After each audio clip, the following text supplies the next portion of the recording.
It is a pleasure to welcome back to the program, and it's been too long, frankly. Ari Berman, author of Give Us the Ballot and Herding Donkeys, and a writer at Mother Jones Magazine. Ari, welcome back to the program. Hey, Sam. Good to see you again. Nice to see you. You wrote a couple of days ago, democracy crisis averted, but gerrymandering could still save the GOP. Let's go back to the piece you wrote about Wisconsin and its being a laboratory for dismantling democracy. This goes all the way back to the election of Scott Walker. It goes back. This was a project by the Koch brothers and the AFP, Americans for Prosperity, if I remember correctly. Walk us through that.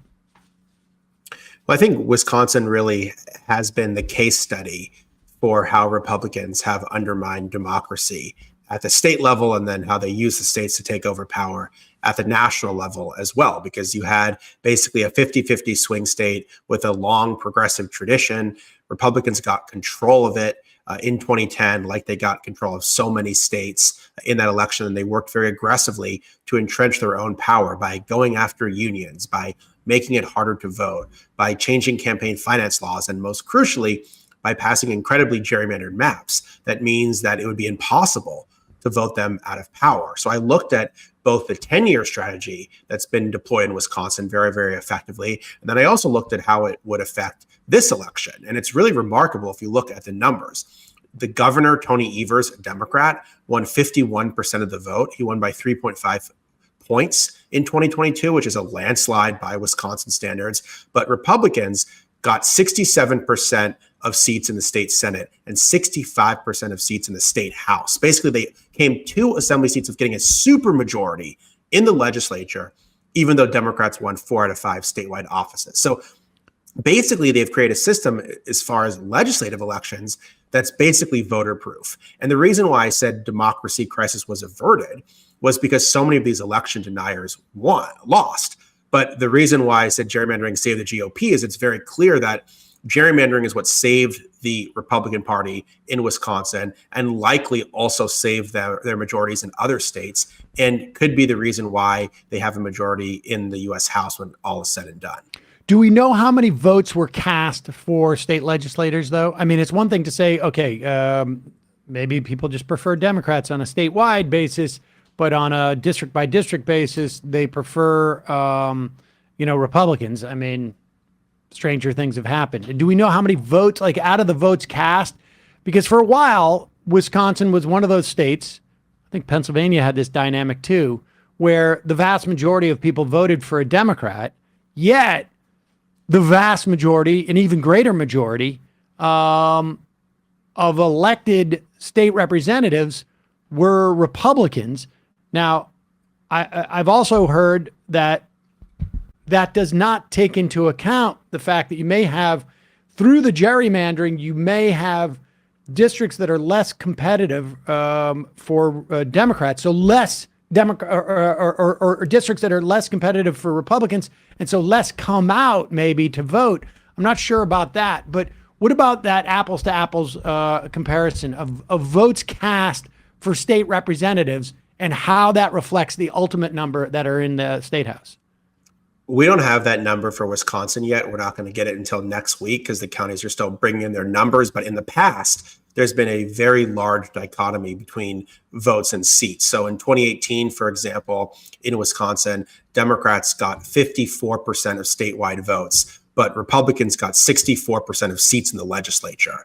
Even when Republicans have managed to get a majority of votes in the legislature, they've got a much larger majority of seats in the body. So there's clearly a disconnect. I'm expecting the vote totals to be very close to 50-50 and nowhere close to being 65% of the assembly and 67% of the Senate. So I think it's very clear that there's just this huge disconnect between the political preferences of the state statewide and how the seats are being allocated to Republicans in the legislature. And it's also really interesting. You contrast Wisconsin with Michigan.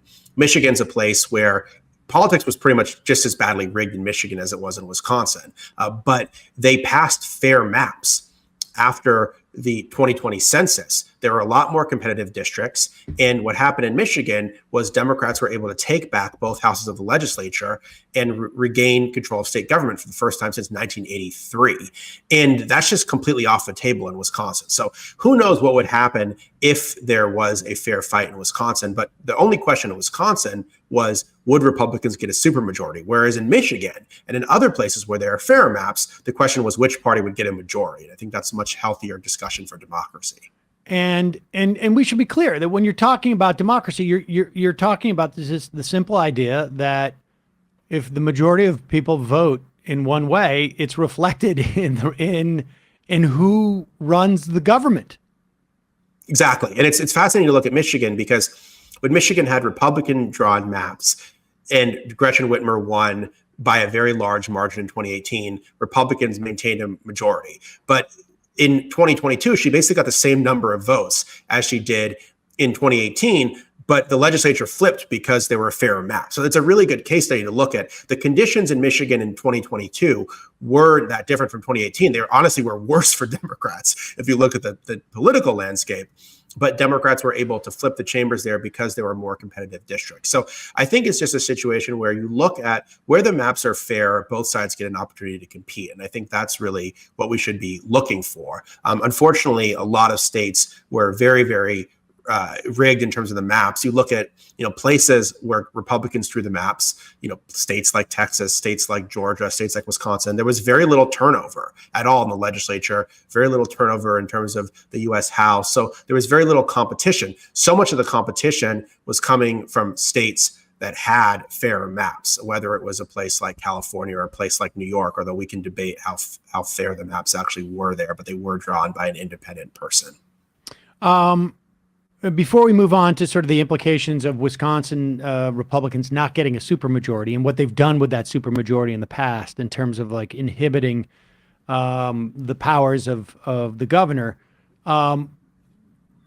where do we stand in terms of the long-term prospects of independent commissions? Because the Supreme Court, it feels like in their past decisions regarding gerrymandering, they are marching towards a situation where independent commissions will not be allowed, right? I mean, will you explain that dynamic? Well, we'll see what happens. But basically, the Supreme Court's hearing a case next month, Moore versus Harper, where Republicans are arguing that state legislatures should have exclusive control over redistricting and also voting laws, in which case that would seem to outlaw the kind of independent commissions that exist in a lot of different states. It's interesting because the Supreme Court in 2019 said very explicitly that state courts should handle gerrymandering, and also that independent commissions were one response to gerrymandering. Now, 3 years later, they're turning around and looking like they're saying, no, only state legislatures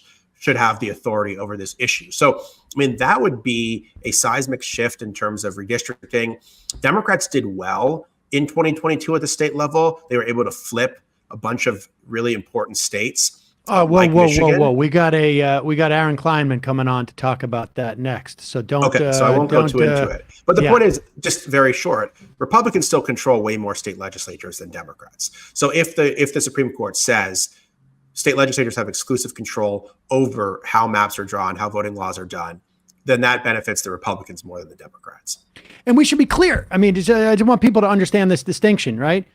There's a distinction between state government, which is the executive, the legislative, and the judicial, and a distinction between that and the idea of just the lawmakers, just the legislative branches. And the Supreme Court is leaning towards that notion of it being just the purview of the legislature, period, where state courts can't even respond based upon, I guess, even the context of their constitution, maybe, how voting takes place.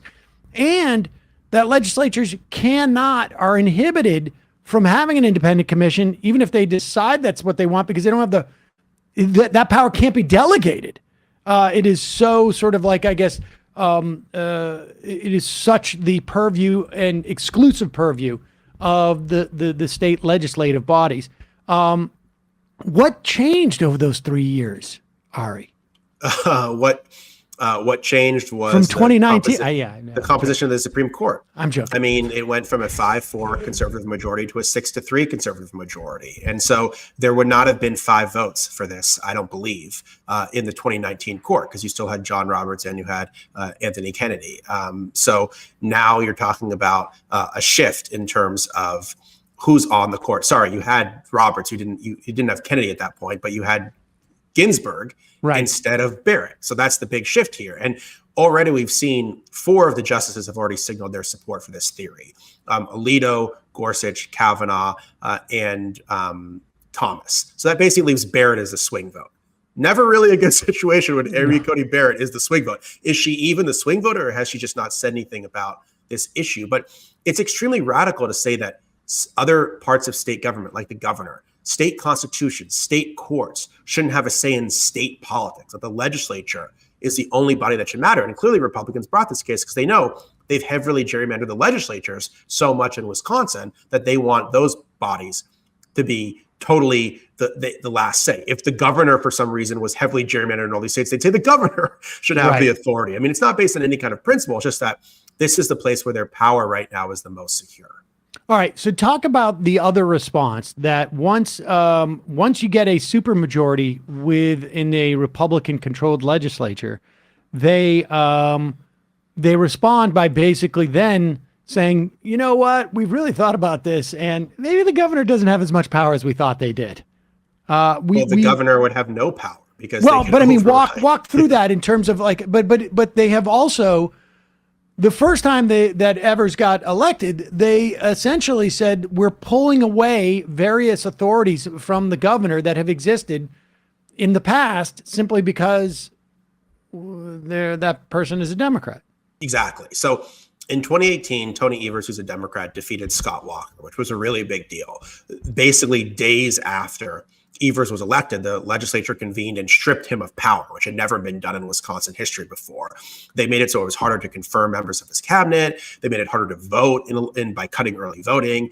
They took away his ability to do different things administratively. So that really set the tone. And then throughout the next 4 years, the governor asked them to do popular things like expand Medicaid or have background checks for guns or a change in 1849 abortion ban that had no exceptions for rape or incest. And the legislature refused every time. And instead of basically taking power away from Tony Evers, they decided, let's just try to make him irrelevant altogether by gerrymandering the map so badly that we can get a supermajority, which means that we can override all of his vetoes.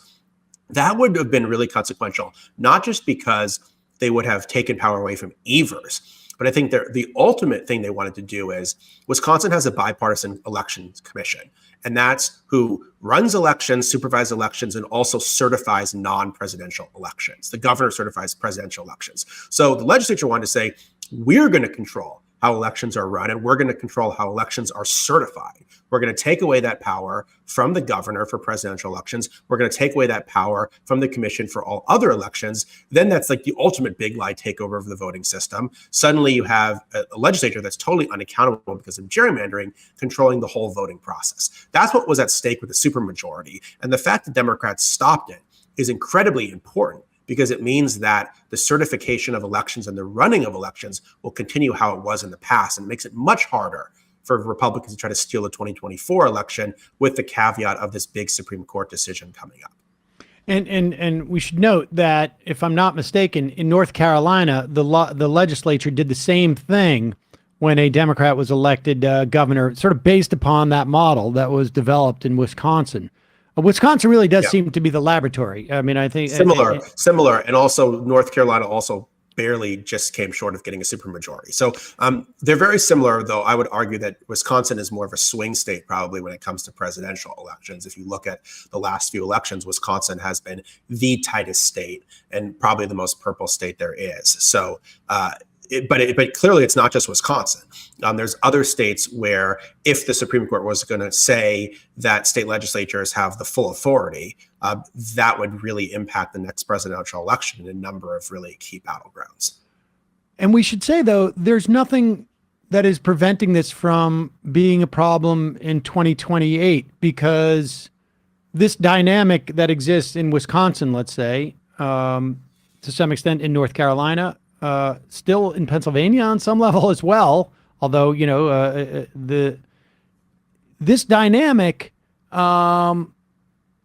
means that this is a problem that's not going to go away unless there is a different Supreme Court that will have a different perspective on gerrymandering, right? I mean, is there any, how else does this go away from being a sort of, I don't know, biannual, whatever the word, perennial problem? Yeah, well, I mean, we just got through 2022. Let's try to get through 2024 before we get to 2028. There was a real question of whether we were going to be able to have a fair election in 2024. And those odds are increasing. But I think basically, as long as legislatures control the drawing of districts, basically, and also these states could flip in terms of trifectas, right? So like Wisconsin has divided government now, but there's no guarantee that they're going to have it forever. The only guarantee seems to be that Republicans will control the state legislature, because if you look at the places where they've had heavily gerrymandered control, they're still in control in all those places, except if the process by which the maps drawn had changed. So the only reason that there was a possibility of Democrats taking over in Michigan was because the maps changed. The political conditions were already there. And so it's hard to see how that happens in a place like Georgia or Texas or another state where there's heavy gerrymandering, absent independent redistricting becoming possible. And that would mean a very big shift in the dynamics of the state, because one of the things is, Michigan changed the process through a referendum. So statewide, they could change gerrymandering. That doesn't exist in Wisconsin. So it's very hard to figure out how to unwind this. Basically, the strategy that they have now, the Democrats have now, is there's a state Supreme Court election coming up in April.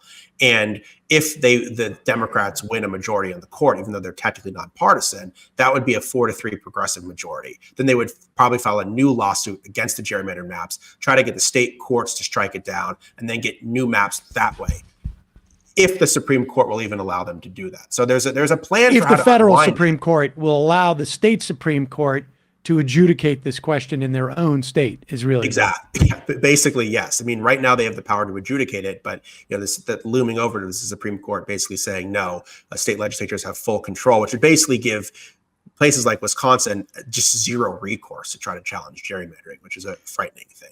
So, I mean, I'm glad you mentioned that. April is the date for this incredibly important state Supreme Court race.